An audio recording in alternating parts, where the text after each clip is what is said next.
Hello everyone. So welcome to our third panel after lunch. I hope you all had a great lunch.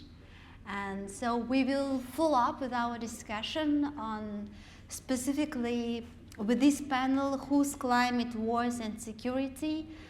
And hopefully we will discuss climate change narratives through this panel. We will be having 4 panelists. One of the panelists is here with us in live, but others will present online. Please kindly stick to 12 minutes limits so that we could have discussion following the panel. So thank you. So first, I would like to give floor to Grazia Pasillo, who is working for CGR. She's going to present CGR and its interdisciplinary approach to quality and how to qualify and quantify the climate security nexus. So Grazia, the floor is yours. Hi, thank you very much. My name is Grazia Pasillo. I'm honored to be here with such a nice, very, very interdisciplinary group of people. So thank you very much for the invitation. I will be sharing my screen for my presentation. Please let me know if you have any issues in seeing my presentation. Okay. All right. So my name, as I said, is Grazia Pasillo. I'm senior economist and I work for the CGIR, Focus Climate Security. Here, a little bit of promotion on our website if you want to know more about our work. But essentially, this presentation will be about how we approach the study and the assessment of the climate security nexus. For those of you who don't know, CGIR is a global partnership of about 12 to 15 research institutes working on tropical agriculture. Our aim is to reduce rural poverty, increase food security, and our mission is to end hunger by 2030 through science to transform food, land, and water systems in the climate crisis. As you see here, we are now calling ourselves One CGIR because we're going through a process of restructuring, whereby all of these research centers are going to go under one umbrella called the CGIR. And for that, we've been developing various research initiatives. Most of them are, of course, on climate, and we are very, very happy that the new research initiatives, climate security has taken a big place in most of these in many of these research initiatives across 6 main regions. Well, so why climate security? Well, we've been discussing since this morning about the importance of security and the importance of climate crisis. Unfortunately, we live in a world where peace is not for granted anymore. And we know very well that without peace, there is no end to hunger. So our approach and our ambition to achieve SDGs, ending hunger by 2030, actually cannot happen if we don't tackle peace and security issues. And the numbers are clear.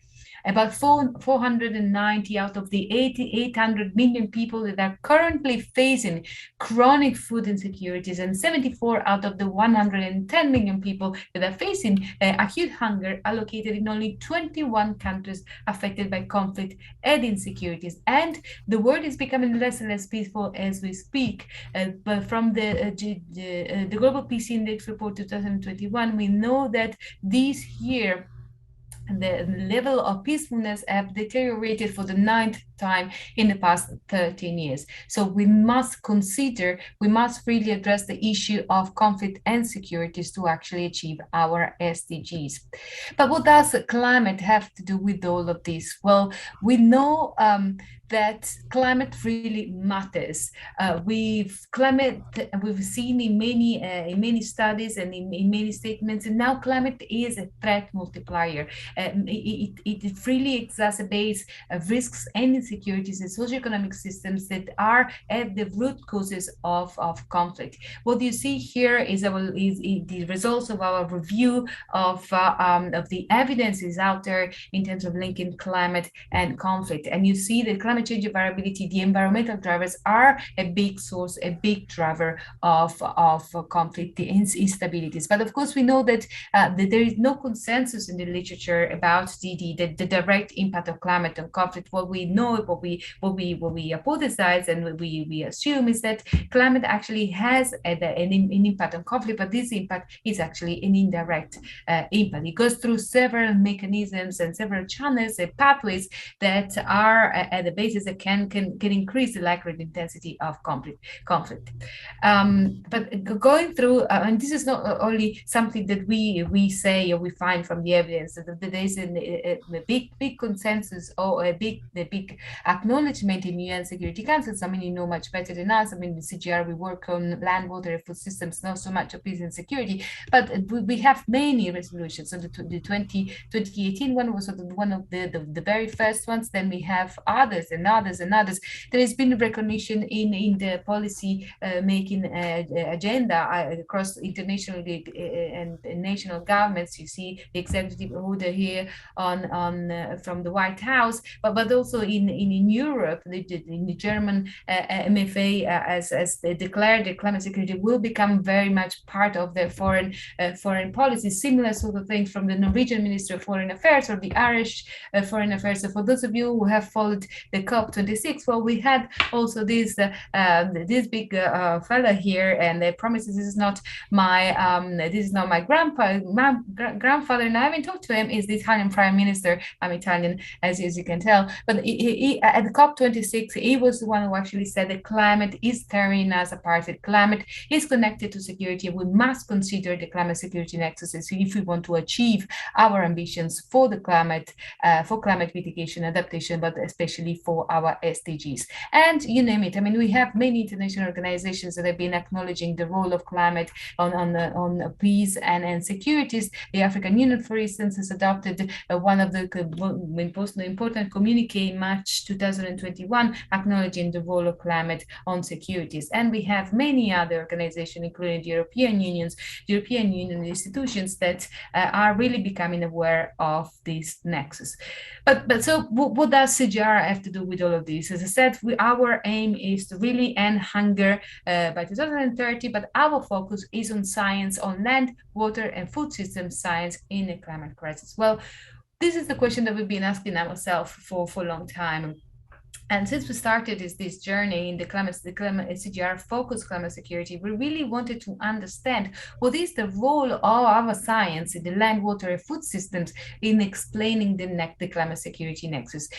Throughout the 2020 and 2021, we've been having many stakeholders consultation with about 100 experts of the climate sector and the security sector to really unveil and to understand what would be the role of our climate science, land, water, food system science in this security in the security arena. And the messages are clear. Well, there has been pretty much a wide consensus among our stakeholders and the experts that, of course, climate is a threat multiplier, and we need policies and programs that are really tackling this nexus. Currently, interventions and operations and finance are failing to tackle the underlying drivers of security, and it's important for our climate science to be integrated in conflict prevention and peace building. What we need is accurate and timely data from on the ground, which are fundamental to bridge the humanitarian development and peace nexus.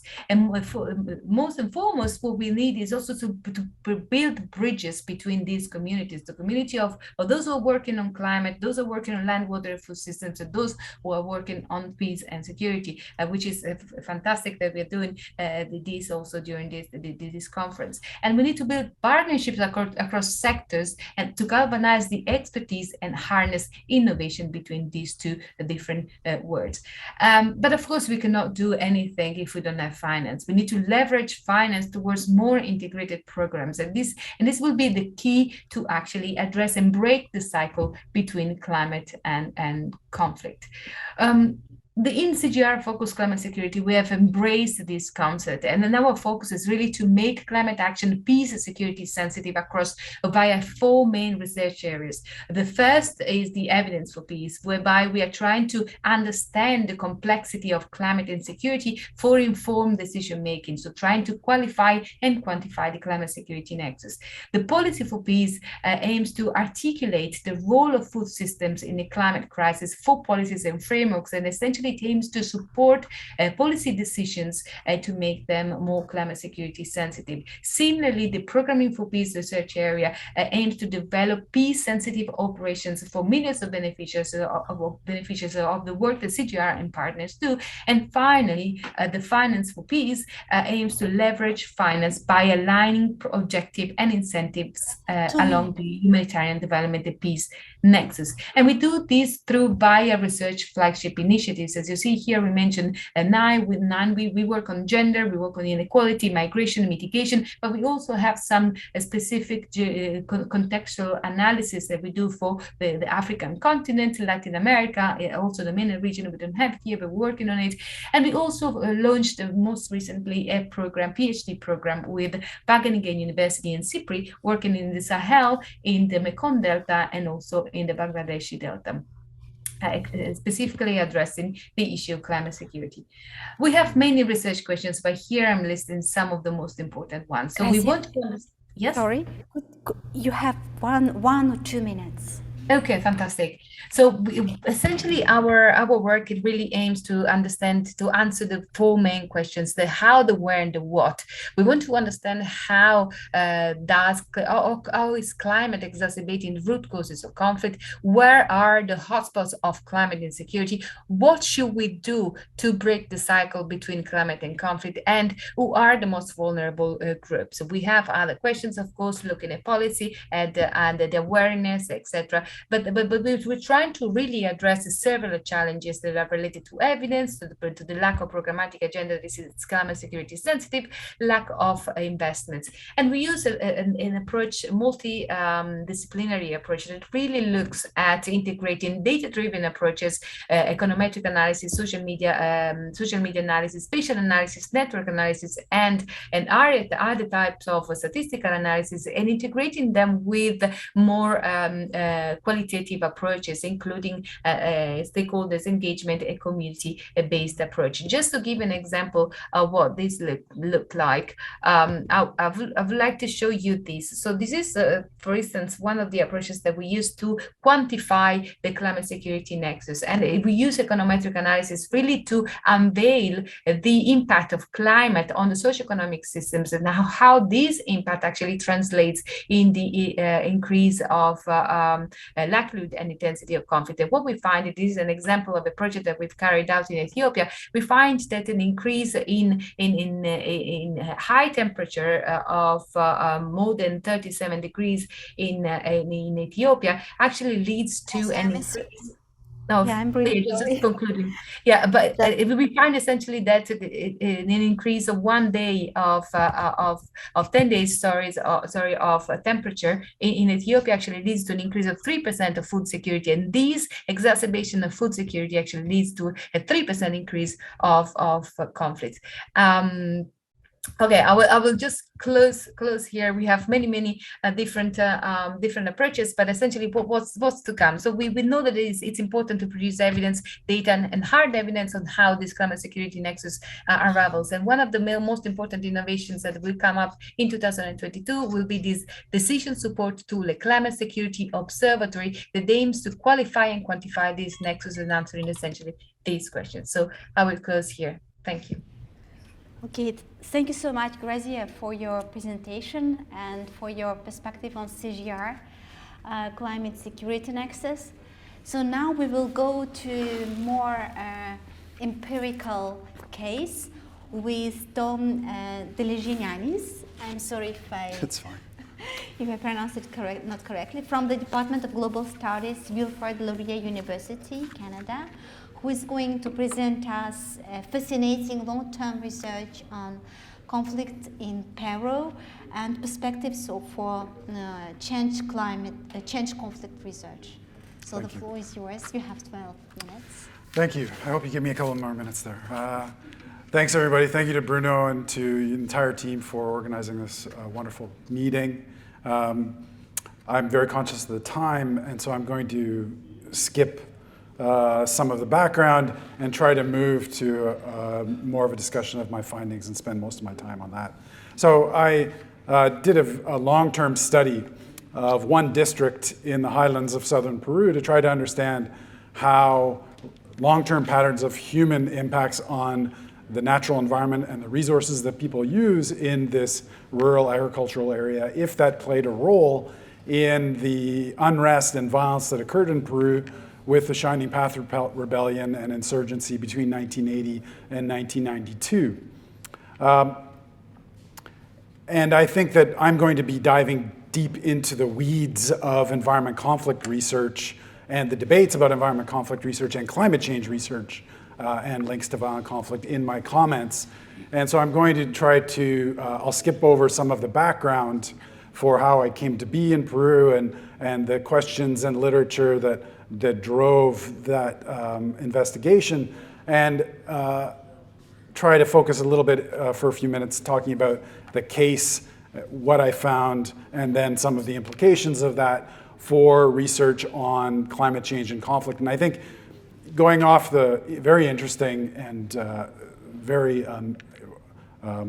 complex research that SIGAR seems to be doing on these issues, I want to make a case, I think, for actually having us step back when we talk about trying to understand climate change security links. We should be, I think, also thinking more encompassingly on understanding the range of ways in which human pressures in the natural environment can help cause violent conflict, with climate change being only one dimension of this story. Now, to my case, I studied one district, the district of Chuschi, in the department of Ayacucho in south central Peru. And this is a very interesting district because the Sendero Luminoso, or Shining Path's first armed actions occurred in this particular district, and it suffered greatly over the course of the insurgency over the next decade almost.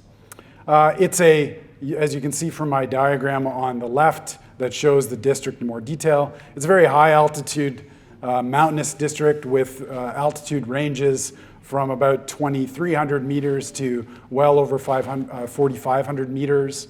The center part of the district is a high altitude mountain range. And the north and south are lower elevation areas where cultivated agriculture is concentrated. And in the center high altitude areas, we have highland grazing taking place. And that's most of the land area is used for highland grazing in this community.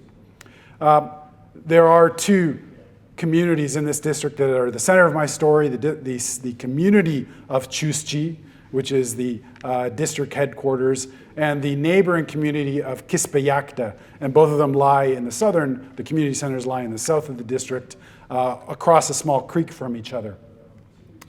The story that I examined tells about land competition and the way in which human pressure in the environment played into competition between communities in the district and even neighboring districts in order to try to control grazing land and cultivated land that didn't have clear title or clear ownership.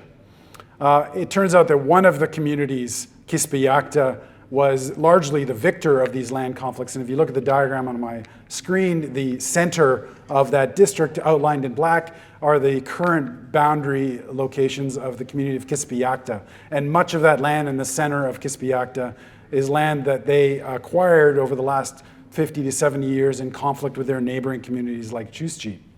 Now, when I went to Peru and I wanted to understand if all of these pressures in the natural environment played a role in causing the Shining Path Rebellion, what I discovered actually was something quite different. I discovered that the community that won many of the land conflicts actually turned out to be the community that suffered the most in the government counterinsurgency operations in the area in the early 1980s.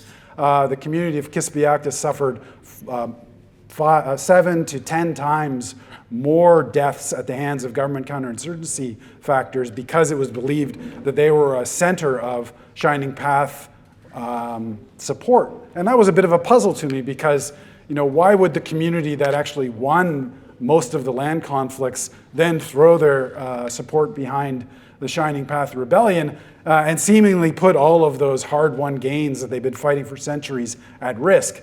And so I dug deeper into what was going on there, and I discovered a story, I think, that shows that, that the community of Quispeacta did win the conflicts over land, but that they actually paid for those victories during the counterinsurgency because people who lost out in the land conflict from neighboring communities like Chuschi and nearby communities said that they were supporters of the Shining Path, and then essentially use that as a tool for revenge in the context of the government's counterinsurgency campaign to get back at them for their land victories. So it was essentially revenge by counterinsurgency.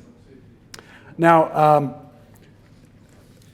I just want to very briefly sketch out, what I was seeing in this. Oh, sorry, I seem to be going back. Let me just push this forward here. I want to just very briefly sketch out what I saw in the community. I did a number of research methodologies, ethnographic interviews with over 60 members of the oldest members of the community, some of them almost 100 years old, many of them over 70, to try to understand long-term patterns of change in terms of agricultural relationships, livelihoods, going back decades. I did archival research. I did field measurements of land degradation in the communities to try to understand how pressure on the natural environment played into this. And I developed a livelihood framework for trying to make sense of all of this in the context of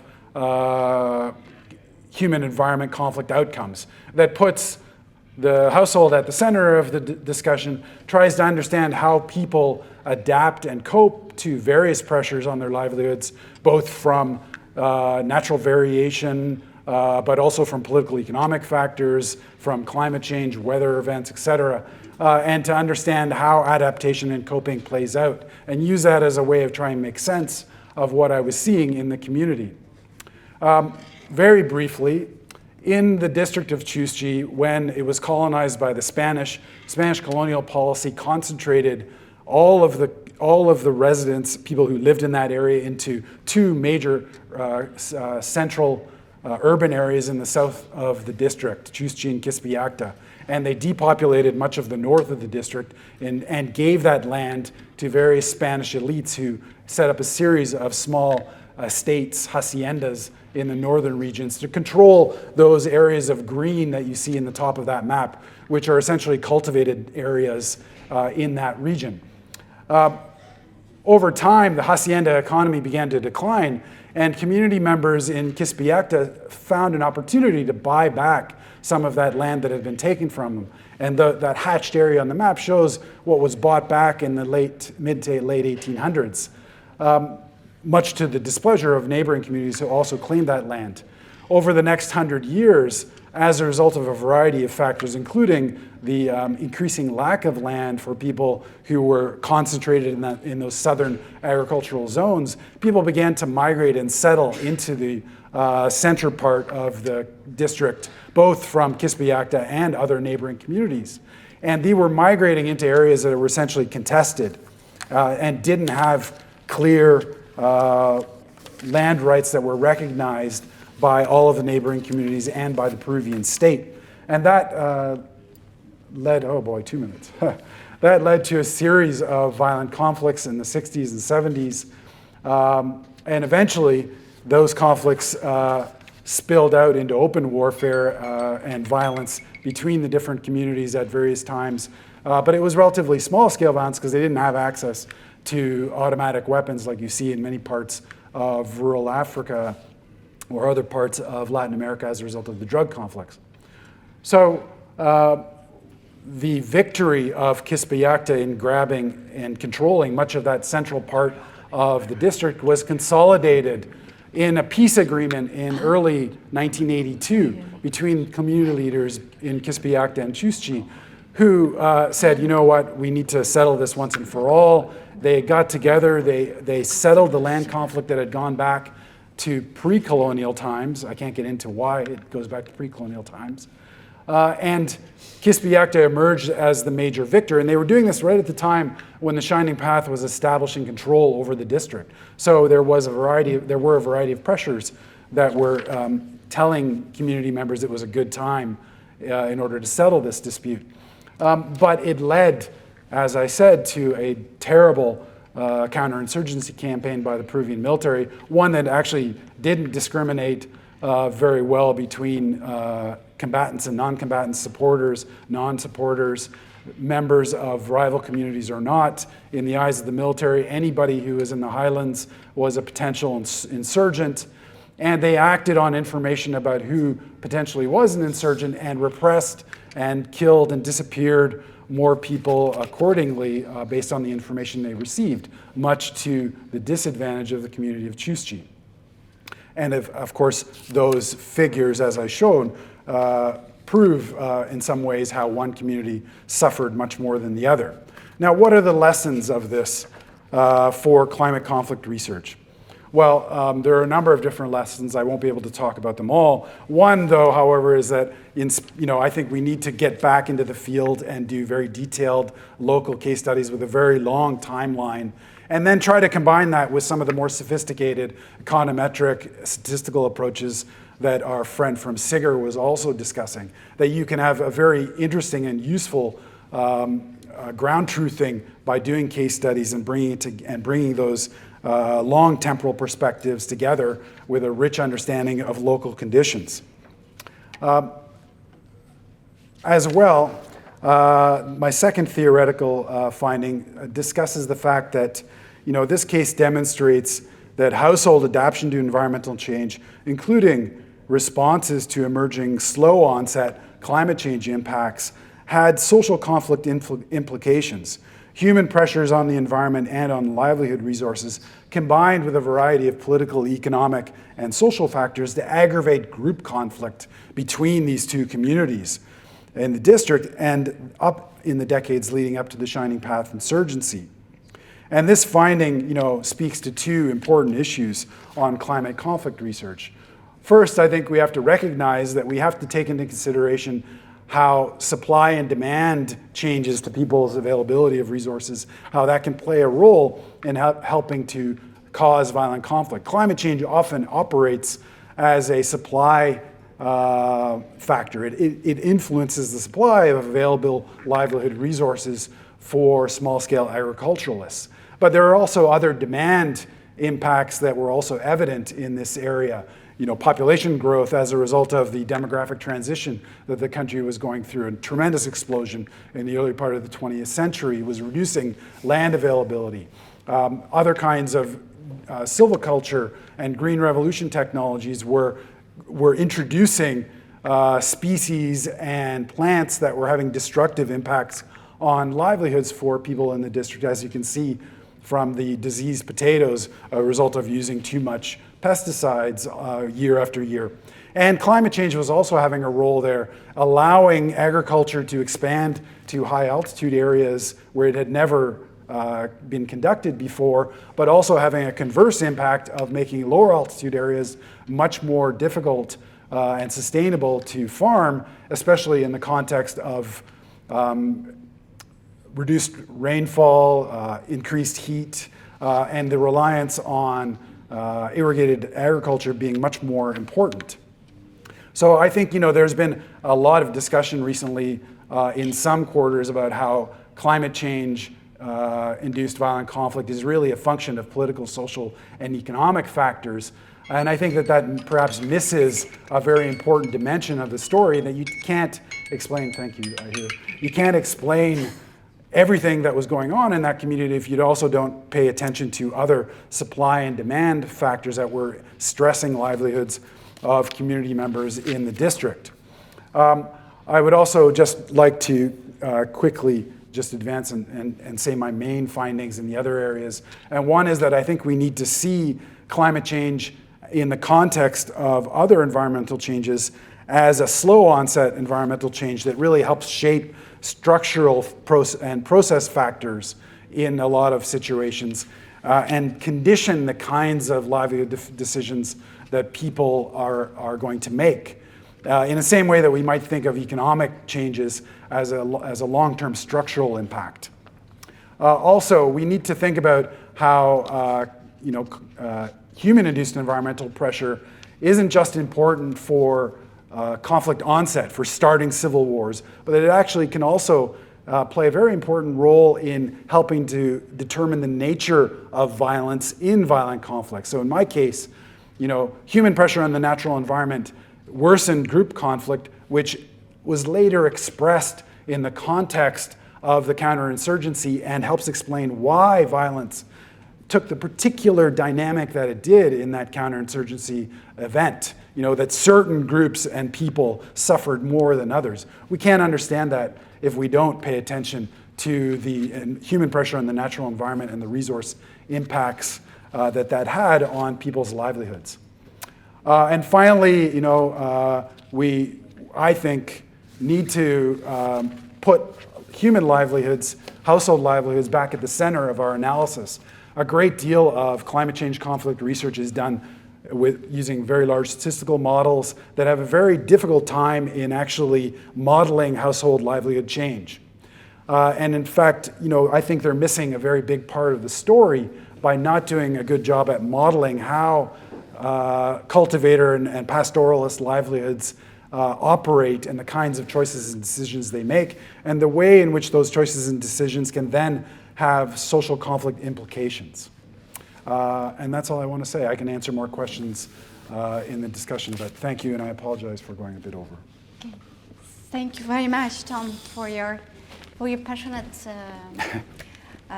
presentation of your research.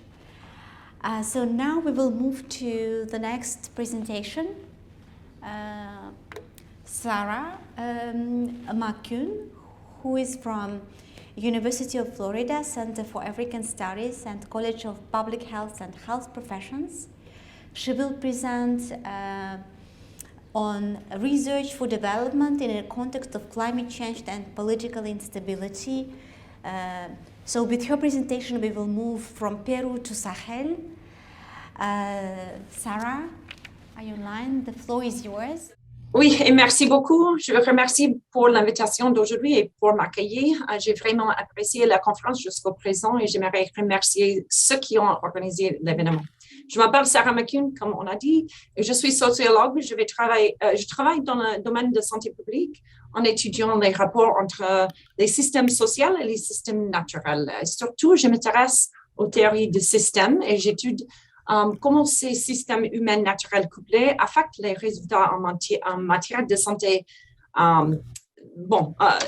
Et la plupart de la présentation, je vais parler en anglais, mais je voulais seulement me présenter en français. So I put on the introduction a bit about where I am. Please check out the Sahel Research Group at the University of Florida. We would love to foster ongoing collaboration with those of you here today through that effort. Today I'm talking, I really appreciated Tom's presentation just before now. I am a field worker. I come out of humanitarian aid and development work, spent a decade doing that before embarking on an academic space. And I think that we can't lose sight of the local. I'm talking today at a much more sort of 30,000 foot level, but I just want to reinforce that, that empirical local context is critical to all that we're talking about today. So today I'm thinking about research for development, and you'll have to forgive me because I'm using the platform today to sort of play out a hypothesis that's manifesting in my head these days. But as introduction for those of you who are maybe more solidly in a traditional research space. I work as an applied research scientist, and most of my research these days is in the domain or field that we would recognize as research for development. So what do we mean by that? When we think about research, we're very much thinking about classically theoretical, linear, sequential, scientific work that aims to publish new knowledge, scientific knowledge, testing a hypothesis or not, exploratory, where development is sort of at the other end of that. And classically, traditionally, development is pragmatic. It's very focused on outcomes, results. We think about log frames, monitoring and evaluation, the work that we're doing. And candidly, it's often very chaotic. It's highly adaptive, and it has to be an iterative process. So this was one of the real shocks that I had coming from development into academia, was the transition of two somewhat juxtaposed spaces. But the space of research for development really aims to combine the two. And where I have found my own sort of niche in that is that, or let me say, what I enjoy about it is that it really focuses on the health and well-being of vulnerable populations. So really honing in on the most vulnerable, and how do we leverage and develop the right science to service those individuals. So there's a real social justice element to research for development. So the dynamics of the Sahel present really great opportunities for work like research for development. So I won't run through all of these. I think I'm somewhat preaching to the choir with those of you in the room and online, but climate change, population growth of the Sahel, weak governance structures, poor agricultural outputs and productivity, environmental degradation over the past at least 5 to 6 decades, high inequality, which is largely gendered, but also intersectional, and systemic poverty are some of the dynamics of the Sahel that render it a highly vulnerable geographic space, of course, with a range of experiences within that. But it makes it ripe for research for development. Some of these statistics, but I'll share with you particularly the latest IPCC report. The projections of climate change are not just those things we know about heat and severe weather events, dust storms, flooding, but specifically, and I think Tor Benjaminson referenced this before, changes to the rainy season are called into question. The massive uncertainty around the timing and quantity of rains that will come in an area that is so reliant on rain-fed agriculture, be it livestock or crop production, is really a key to climate change impact in the region.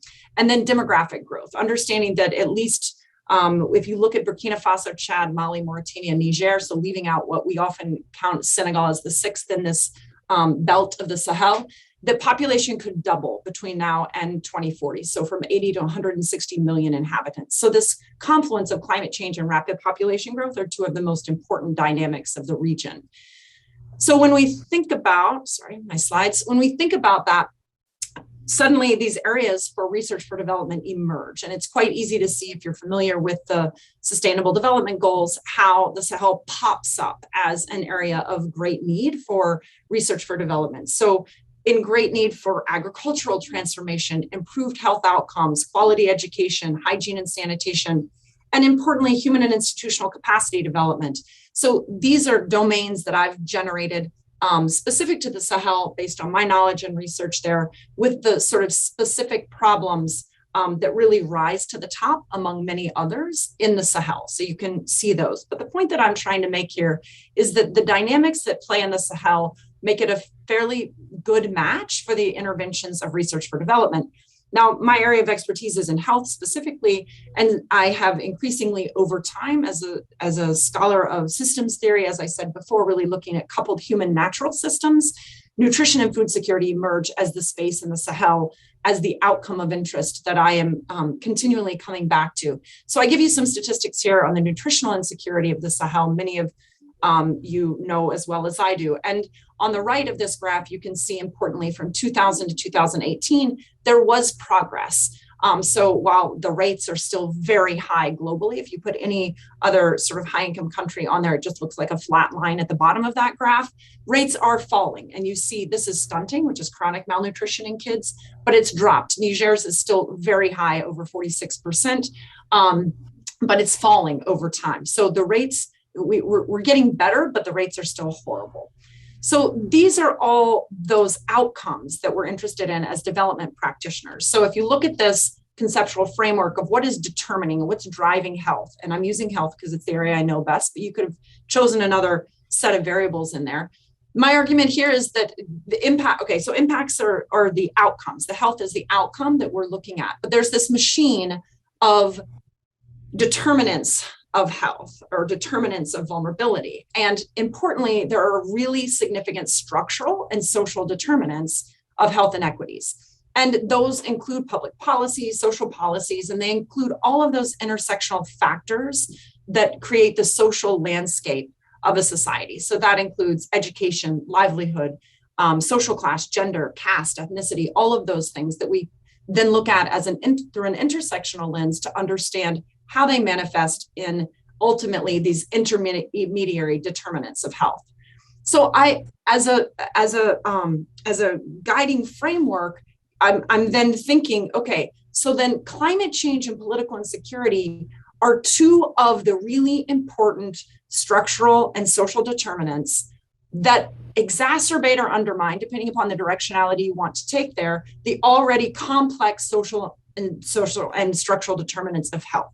So the Sahel is already, it is notoriously well documented in the literature for its complexity, social complexity, societal complexity, environmental and ecologic complexity.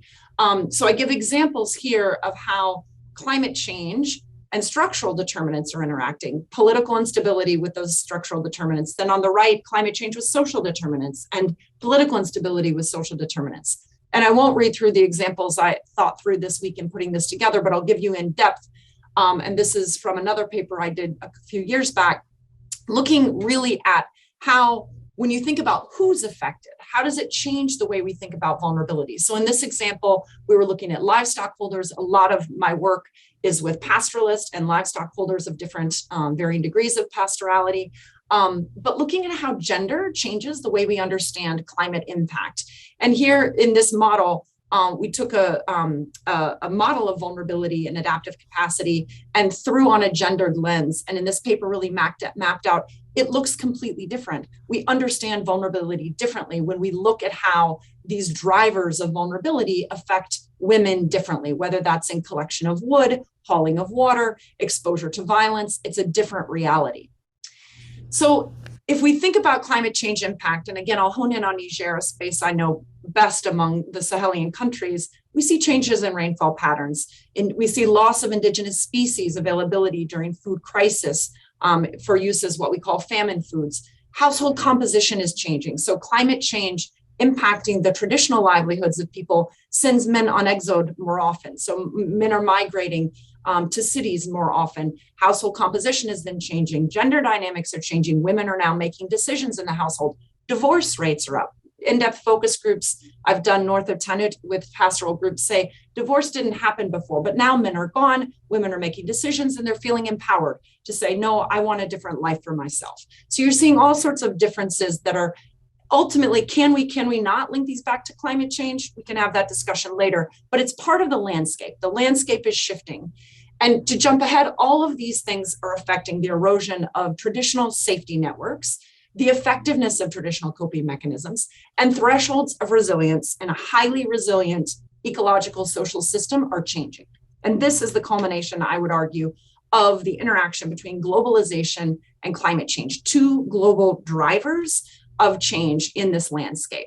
I'm going to zip through this piece on globalization, but I will just put a touch point in here to the Lyshenko and O'Brien research that really says we have to think about interactions and feedback, which is, again, one of the pieces that Tom referenced that resonated with me, is that we get feedback loops. So it's not just linear, it's this complexity that we have to understand if we really want to understand vulnerability. And this came through in an analysis I did during my dissertation research among the Tuareg in northern Niger. But the link back to research for development is this. Research for development is needed in the Sahel. I believe that. But it's complex. It's really hard to do. And some of the complexities are listed here. We're navigating conflict. I have 3 ongoing projects right now, all of them in spaces that are highly conflict ridden. And I shared with Bruno, I was evacuated out of Ethiopia 3 weeks ago because of the conflict that's arising there. It's really hard to do the work in the places that need it. But this hypothesis that I'm sort of working on in my head is it's the very drivers of vulnerability that make research for development necessary that undermine our ability to do it well. And so it has to be, if it's going to be research, it's going to have to be R4D, because that's where the iteration and adaptiveness comes in. Traditional research doesn't allow for that. So we have to have an iterative approach, whether it's adaptive management or whatnot. But I won't read through this. Weak institutions, infrastructure, shifting livelihoods, all of these make the research that we do harder to do, but also more necessary. So this idea, climate change and political insecurity are affecting all of the things that both require and create a landscape that needs research for development, but also undermines and creates an impediment to doing it. So this slide, I've attempted to summarize that. We leverage science with R4D in order to address complex problems for the most vulnerable. The Sahel is a great space for that in terms of the need, and R4D holding great promise. But there are myriad interconnected structural and social determinants that map out the complexity of the Sahel. Climate change and political instability are exacerbating those. And climate change and instability are making the research for development that we're trying to do to address those problems more difficult. And I'll leave it at that. I really think the next questions, and I hope we can have a discussion about what is the role of, whether it's the CG centers, whether it's academics, whether it's NGOs, this research for development space, how do we do it better and more innovatively to be adaptive and reach the needs of those vulnerable populations in the Sahel? Thank you, Sarah, so much for this great presentation that put us to think better about methodological issues as well. And of importance of doing research in the Sahel. So further, I don't know if we have Philippe online. Okay, so now we will move to our final panelist, Professor Philippe Billon, from the Department of Geography and School of Public Policy and Global Affairs, University of British Columbia, whose presentation is entitled Post-Carbon Wars, Climate Crisis and Energy Transition Conflicts. So we will go to, once again, to a little bit another perspective, but I think that after Philippe's presentation, you will see how all panelists will be interconnected and will be interrelated. So, Philippe, the floor is yours. Merci beaucoup. Donc oui, Philippe Le Billon, je suis à l'école de politique publique et des affaires globales. Je travaille depuis à peu près une vingtaine d'années sur tout ce qui est conflit autour des ressources naturelles. J'ai beaucoup travaillé sur les conflits armés en Afrique, Asie du Sud-Est, Amérique latine. Voilà. Je ne m'étendrai pas trop là-dessus. Depuis à peu près 5 ans, je travaille un petit peu plus sur tout ce qui est conflit au niveau des communautés, du développement de projets extractifs en particulier. Je travaille aussi sur tout ce qui est le côté mitigation de changement climatique au niveau des actions des mouvements sociaux. Voilà. Donc, je démarrais un petit peu ma présentation par quelque chose que vous avez peut-être vu dans l'actualité récemment. Le 20 novembre 2021, il y a eu un petit appel d'air au niveau des médias à propos d'une déclaration que David Suzuki, qui est quand même un des environnementalistes les plus médiatisés dans l'histoire du Canada, il s'exprimait lors d'une manifestation de Extinction Rebellion et qui disait « Nous sommes dans un doudou bien profond, c'est ce à quoi nous sommes arrivés. La prochaine étape, après cela, des pipelines vont exploser si nos dirigeants ne font pas attention à ce qui se passe. » Évidemment, ça a généré pas mal de réactions, notamment au niveau du gouvernement albertain.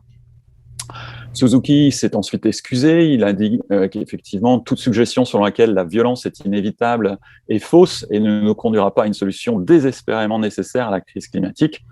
Mais il a aussi noté que la violence vient des autorités, du gouvernement et de la GRC. Et là, je cite aussi, il déclare la guerre à ceux qui protestent. Alors, pour ajouter aux déclarations de David Suzuki, et je vais les passer ici, vous les avez en ligne si vous souhaitez, le coordinateur de l'action nationale au Canada, Zeg Hack, pour Extinction Rebellion, a ajouté non seulement les pipelines vont sauter, mais nous pouvons être certains que les dirigeants mondiaux seront traduits en justice pour trahison ou pire, seront tués. En essence, ils seront assassinés. Bien que les militants d'extinction, rébellion soient non violents, nous ne pouvons pas contrôler les actions de ceux qui sont en dehors de ce mouvement et qui peuvent commettre des actes de violence.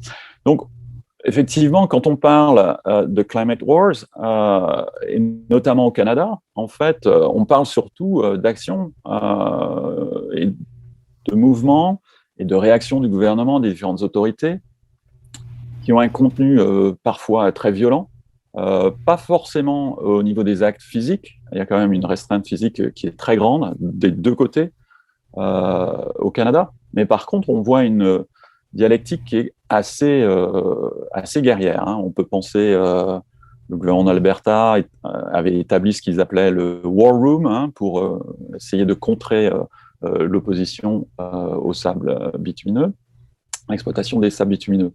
Donc, les études de sécurité climatique, généralement, se concentrent principalement sur les risques de guerre climatique, puis les préoccupations liées à la migration climatique. On a vu ça beaucoup ce matin. Et je voulais un petit peu attirer l'attention sur, en fait, quand est-ce qu'on voit des gens avec des fusils au Canada généralement, c'est pas pour autre chose que pour tout ce qui est blockades, etc. Donc là, c'est effectivement les images qu'on a vues circuler autour de des barricades établies par de Wet'suwet'en pour bloquer un pipeline qui doit aller sur Kitimat pour le gaz naturel. Donc, on voit très bien qu'il y a des impacts psychologiques qui ne sont pas très bons. Ce n'est pas bon pour l'image du gouvernement fédéral non plus. Je suis sûr que ce n'est pas forcément très bon pour recruter le genre de personnel qu'on veut au RCMP. Il y a plein de problèmes. Et puis en même temps, on voit nos soldats se déployer ici à quelques dizaines de kilomètres de chez moi pour mettre des sacs de sable pour protéger les jardins le long des petites rivières.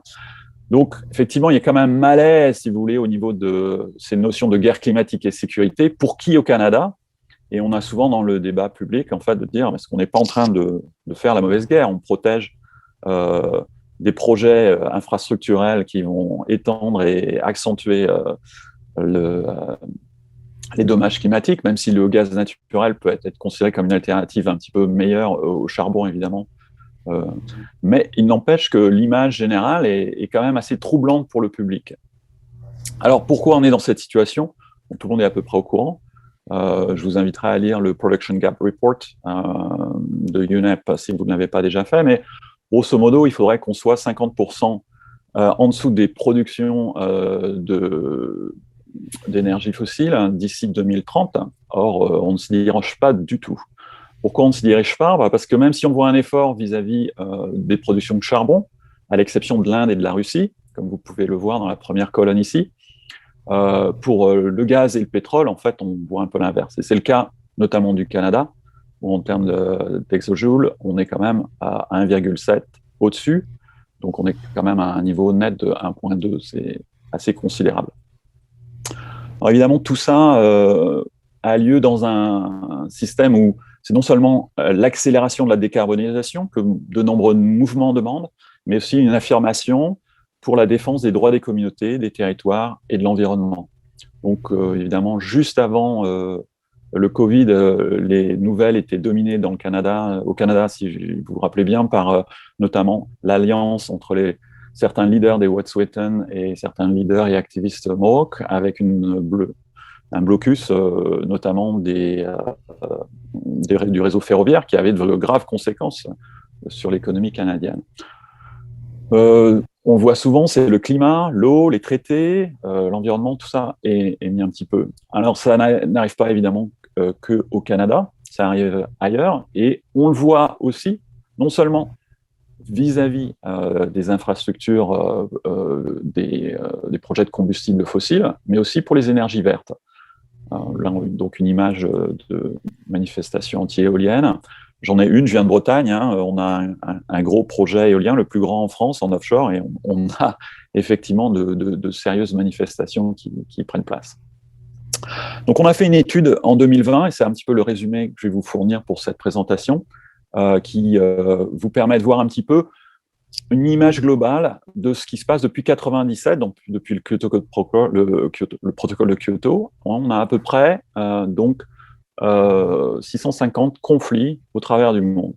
Et la première chose qu'on a trouvée, c'est qu'en fait, il y a certes une majorité de manifestations et de conflits à l'égard des énergies fossiles, mais qu'on en a aussi une énorme proportion, 43% vis-à-vis des énergies vertes. Qu'est-ce que ça veut dire ? Ça veut dire qu'en fait, il y a vraiment deux fronts. Dans un sens, ces mouvements socio-environnementaux vont nous aider à accélérer normalement cette transition énergétique, mais en même temps, ils la freinent d'un point de vue technologique. Donc le technocapitalisme ne va pas forcément pouvoir se déployer de la façon dont beaucoup de gouvernements souhaiteraient qu'elle soit détaillée, comme on l'a vu dans ma région, par exemple, avec les éoliennes. Alors, les conflits, quand on regarde un petit peu, vous pouvez lire le papier si ça vous intéresse, mais c'est des problèmes de localisation, de NIMBY, on ne veut pas chez soi, en fait, on ne préfère pas d'éoliennes dans son jardin, la participation démocratique n'est pas suffisante, pas assez de consultation, les chaînes énergétiques qui sont trop longues, il y a des discriminations raciales vis-à-vis des populations aborigènes, etc., des problèmes de gouvernance axés sur la justice climatique et une moins bonne reconnaissance du leadership autochtone qu'on souhaite. Qui participent à ces groupes? Eh bien, en fait, beaucoup de gens. Ça va des petites grand-mères de 80 ans aux activistes de 20 ans qui sont bien aguerris dans le Black Bloc, etc. On a des maires, on a évidemment des partis, on a des organisations internationales. Qu'est-ce qui arrive? Ben, finalement, on voit qu'à peu près 10% de ces 650 conflits sont mortels. Il y a à peu près un tiers qui sont de haute intensité, c'est-à-dire qu'il y a des risques de blessures, il y a des gens qui vont en prison, etc. Alors, tous ne sont pas égaux. Vous pouvez voir ici, grosso modo, la criminalisation est particulièrement forte au niveau des pipelines. C'est normal, il y a généralement plus de communautés affectées. Et puis, il y a plus de morts quand on parle de pétrole et de gaz. Okay. Pour les projets eux-mêmes, alors ce sont des projets souvent qui entraînent des investissements de milliards de dollars. Donc, à peu près un peu plus de la moitié ne sont pas affectés. Ils peuvent quand même aller de l'avant. Mais il y en a à peu près la moitié qui ne peuvent pas. Soit ils doivent être changés, et pour à peu près 28%, ils doivent être soit suspendus, soit annulés. Alors donc, comme je l'ai dit tout à l'heure, on voit soit une accélération, soit un ralentissement, mais surtout ce que beaucoup de ces projets demandent, c'est en fait une transformation de la transition énergétique. Ce qu'ils veulent, c'est voir éviter en fait ce qu'on remarque souvent, c'est en fait un ajout énergétique. C'est-à-dire que, comme vous le savez, si vous vous penchez un peu sur ces questions énergétiques, il faut à peu près 10 unités d'énergie renouvelable pour déplacer une unité d'énergie fossile.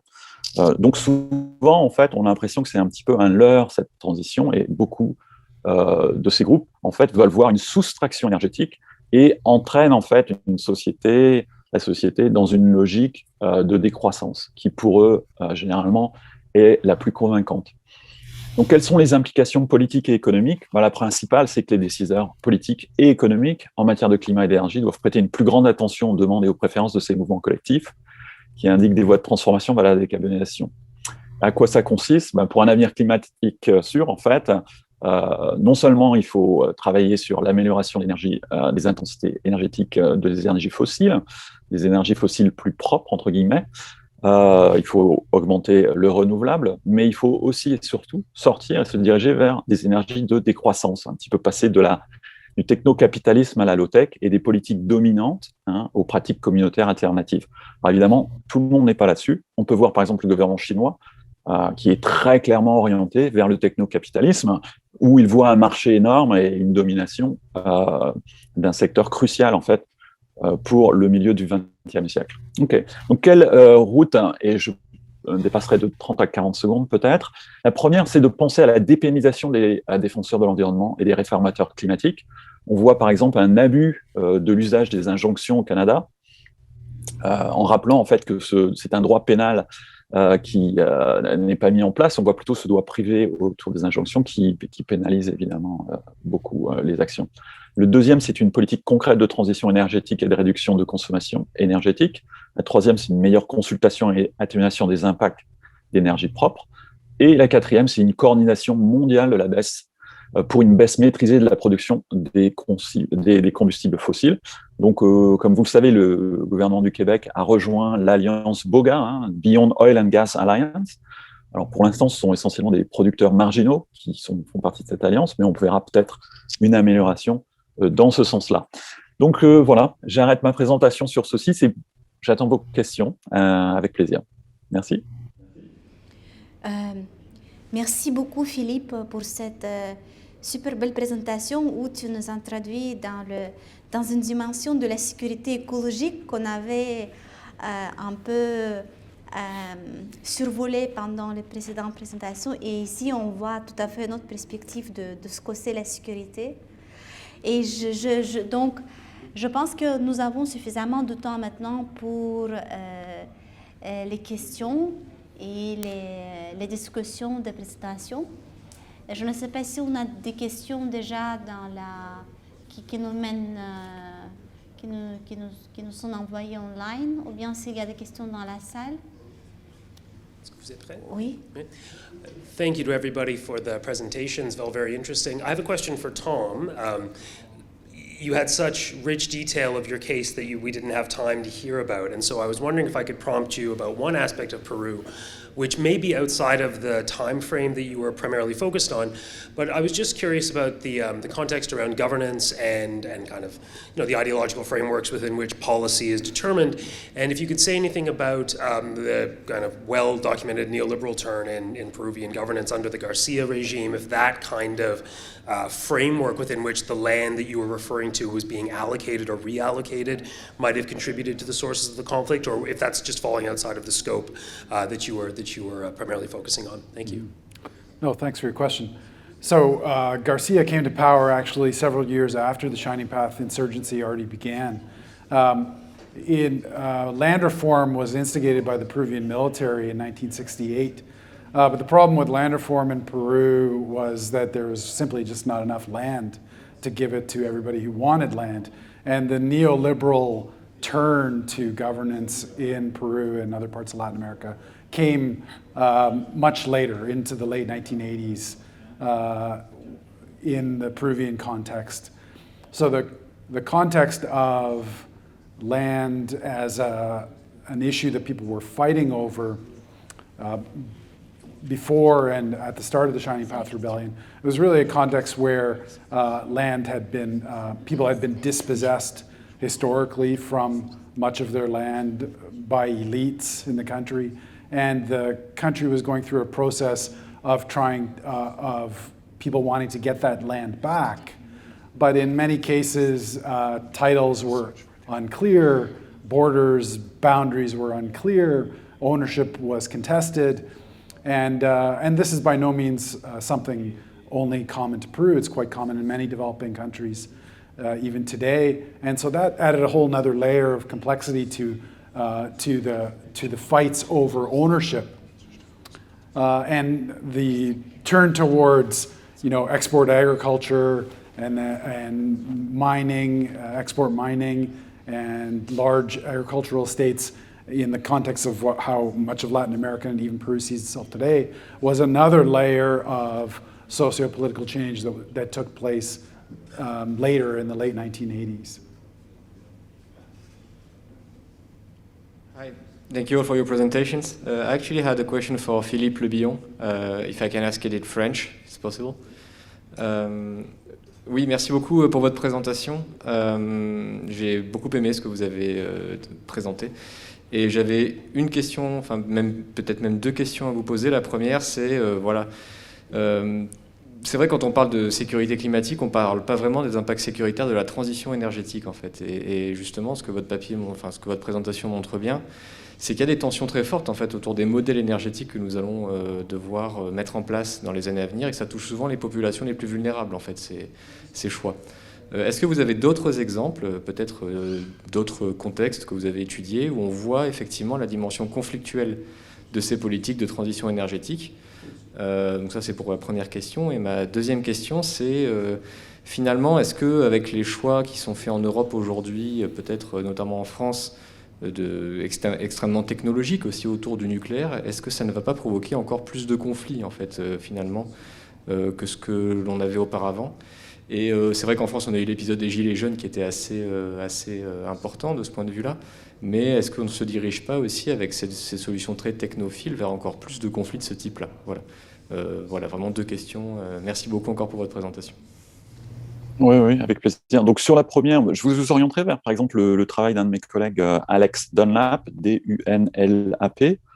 Je mentionnais le cas mexicain. Bon, effectivement, c'est EDF qui est impliqué là, donc c'est pour ça que ça résonne aussi peu avec la France. Donc, il y a eu de gros problèmes, hein, des exécutions, dispossessions, etc. Alors évidemment, tout le monde, toutes les communautés ne sont pas contre, hein. C'est une affaire de compensation, de consultation. Est-ce que les gens vont bénéficier eux-mêmes d'une sécurité énergétique plus grande après le projet qu'avant?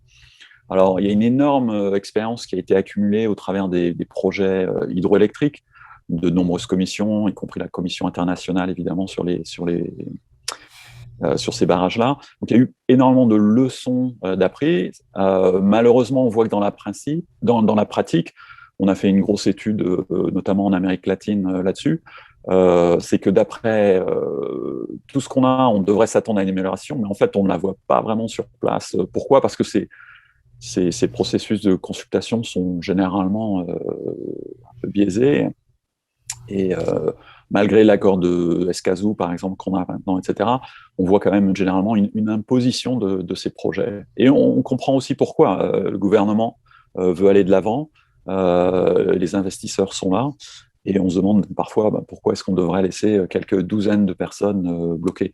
Généralement, et c'est peut-être quelque chose qui ne transparaît pas au travers de ma présentation suffisamment, c'est qu'en fait, ces conflits cristallisent beaucoup de tensions au sein des sociétés et deviennent en fait une zone de lutte, un symbole même parfois de ces tensions, de ces oppositions. Donc, c'est des projets généralement beaucoup plus vastes de cohésion nationale, avec un S, qui est important à régler. Donc, ça va bien au-delà de la sécurité énergétique, souvent. Voilà. Alors, au niveau des choix technologiques qui sont faits, évidemment, on peut s'attendre à ce que ce soit plus compliqué. Vous avez mentionné les gilets jaunes. Il faut évidemment mentionner les zadistes. En fait, c'est un modèle de communauté alternative qui s'installe et qui occupe ces lieux-là.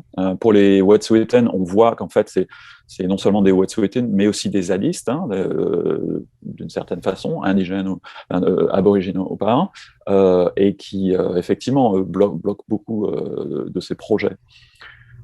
Donc, j'ai pas de solution miracle, hein. Je mentionne la feuille de route. Je pense que certaines solutions, comme un nucléaire plus sûr, a quand même plus de chances de réussir dans un certain sens.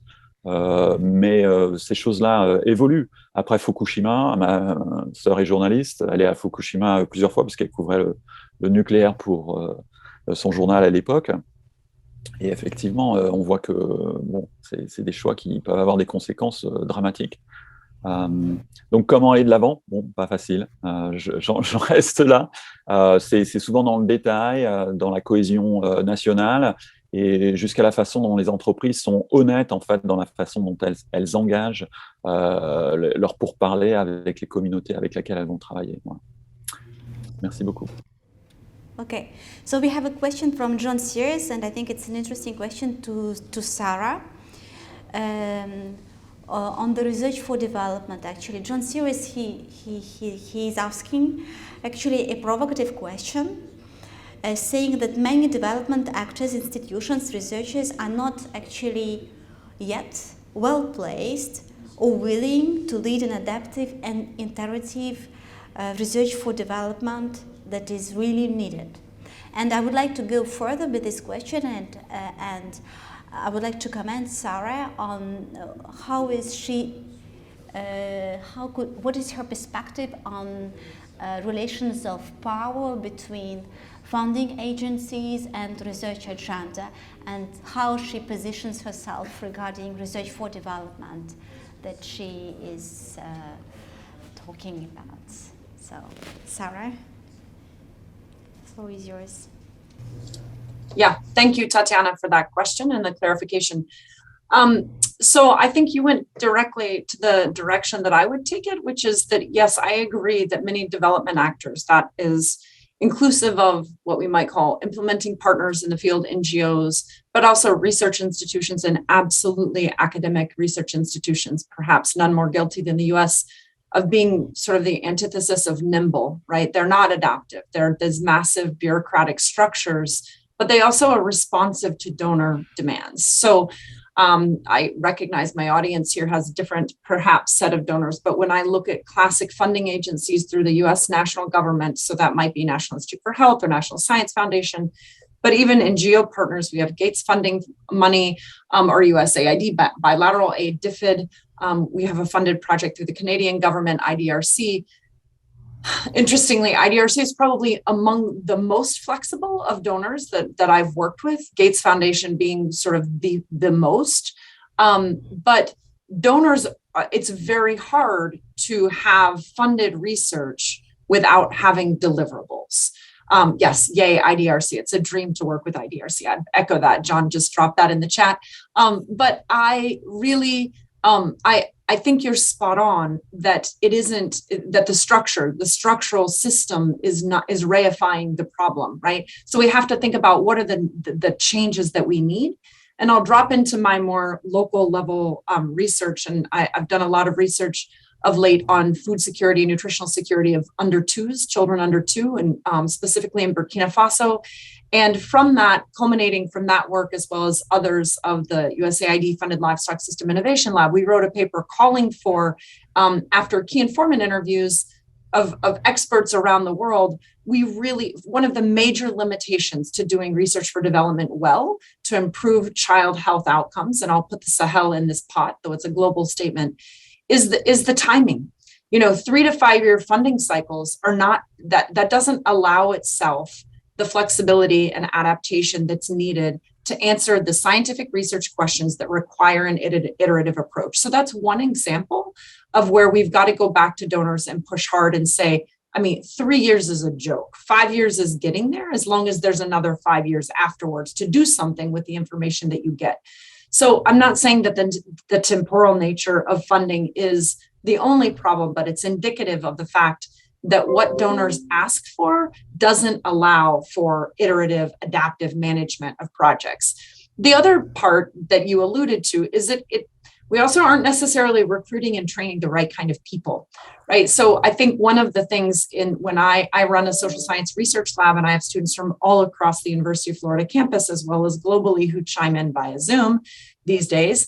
But one of the things we really try and do is work on translational science and working across teams and across disciplines, because we have traditionally in the academic traditions in the US trained deeply in a specific discipline and have valued less the translational, what we call T training. So we have that deep STEM, but we don't have the training that allows us to make the connections across spaces. And if to do that, you have to cultivate a different kind of learner, a different kind of scholar. So I think you're right that it isn't simply the donors. We can't put it on them. We as academic institutions and as spaces of traineeship for future scholars have to value the characteristics of researchers that can handle and can adapt to what's required to do adaptive management, because it's certainly not for everyone. I hope that answers your question. Okay, thank you very much, Sarah. Thank you. Okay, we have another question from the audience. Hi, thank you. This one's directed to Sarah McCune as well. Sarah, I was struck when you mentioned that you'd been doing field research and then you had to be evacuated quite recently. And then when you said that many of the areas where the need for research is greatest is where it's hardest to do research because of conditions of insecurity.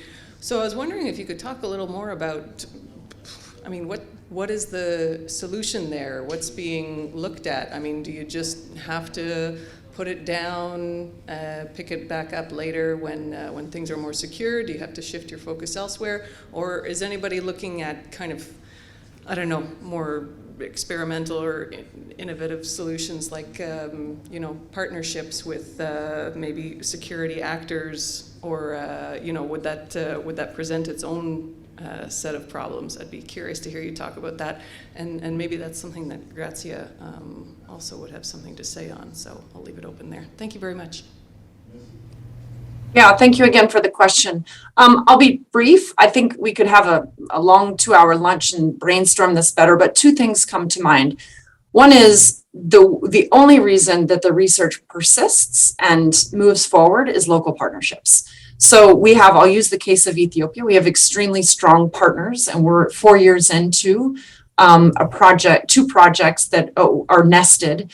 They're looking at real sort of deep science, gut function, underlying causes of malnutrition. So we have a lab that's up and running, but we have a robust partnership with a team at Haramaya University that has, they're the reason it's running.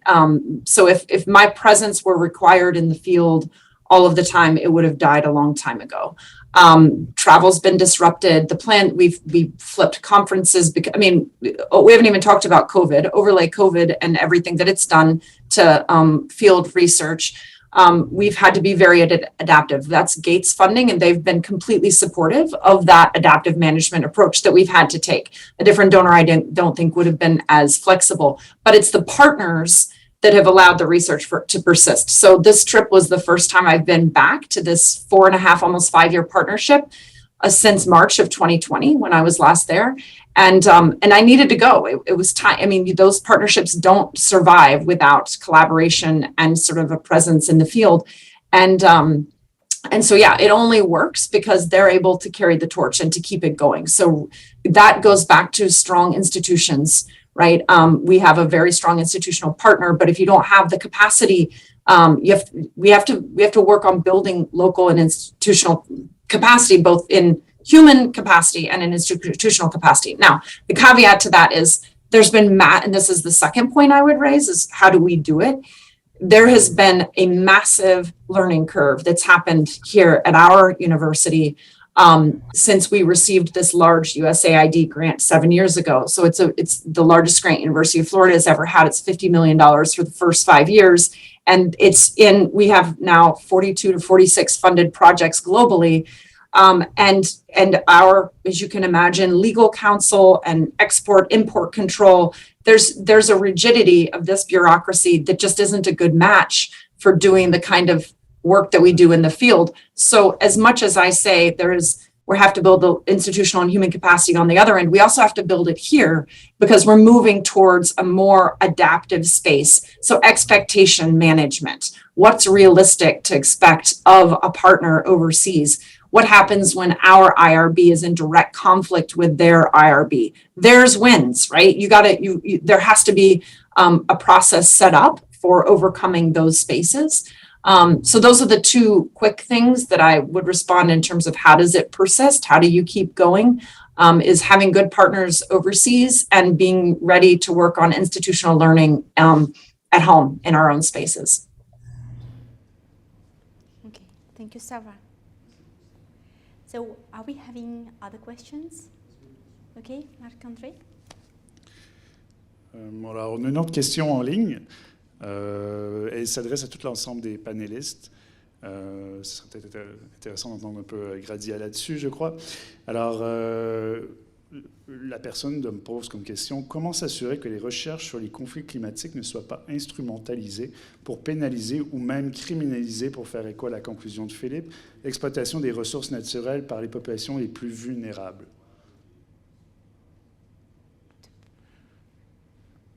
Could you repeat the question in English as well, please? Sure, I will.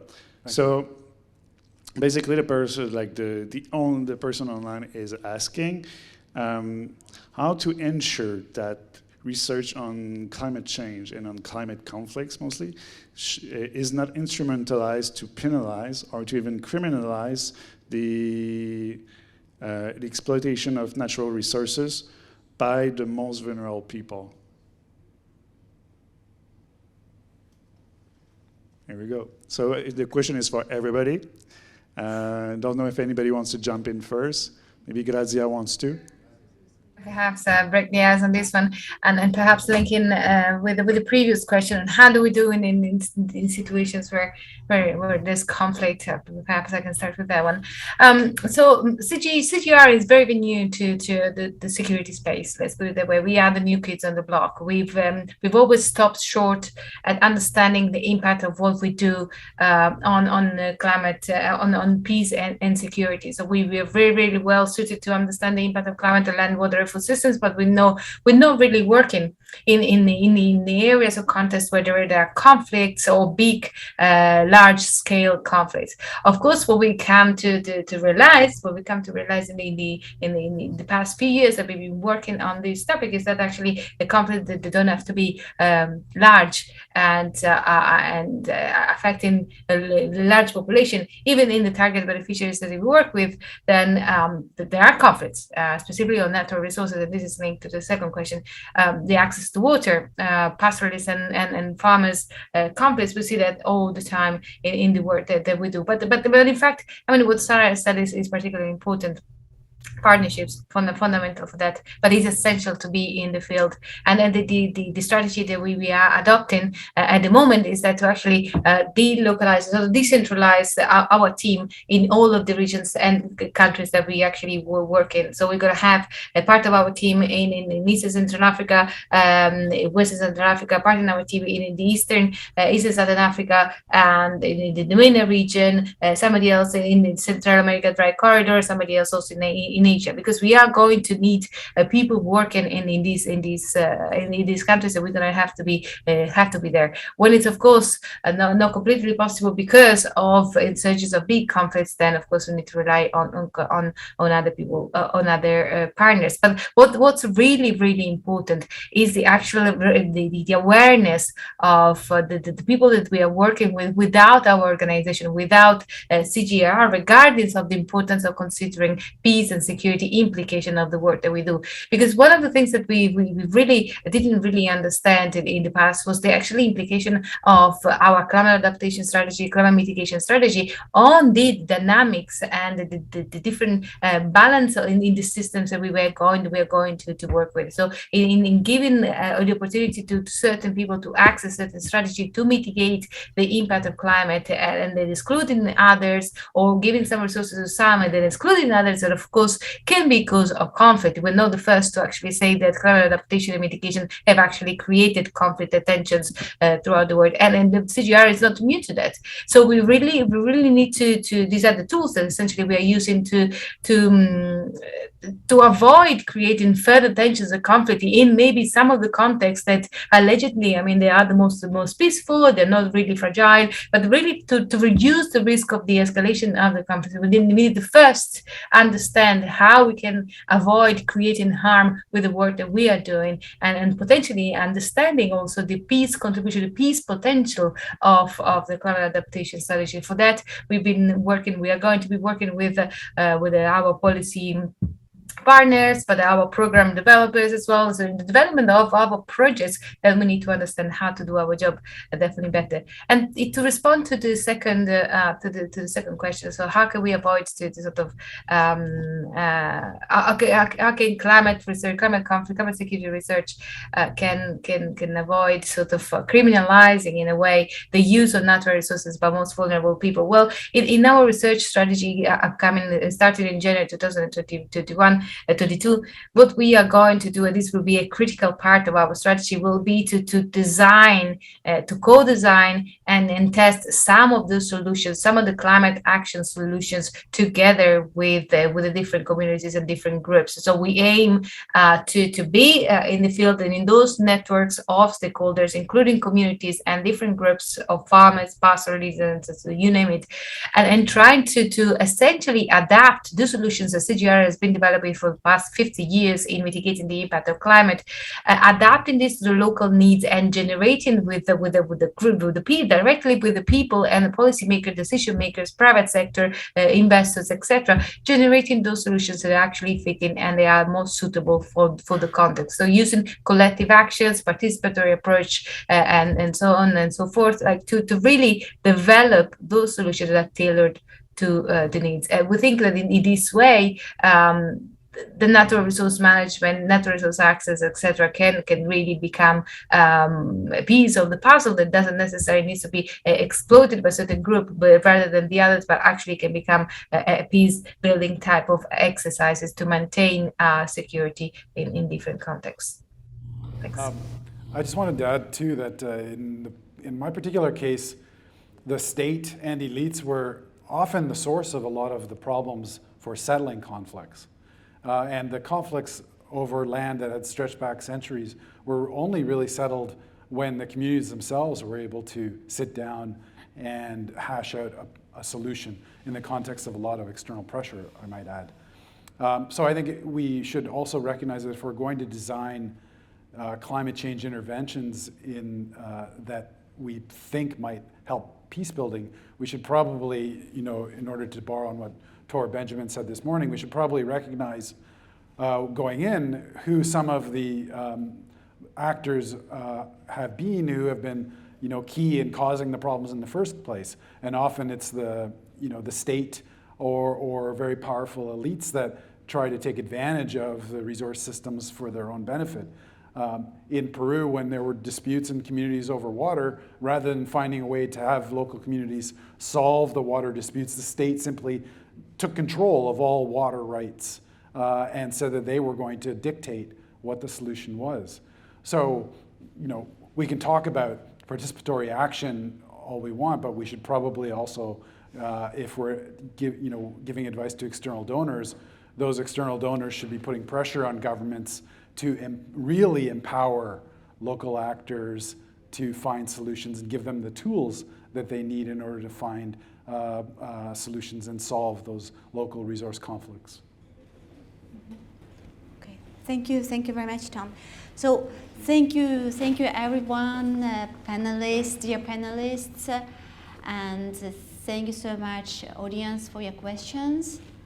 It was extremely interesting discussion that we tried really to dig a bit deeper into climate and conflict nexus.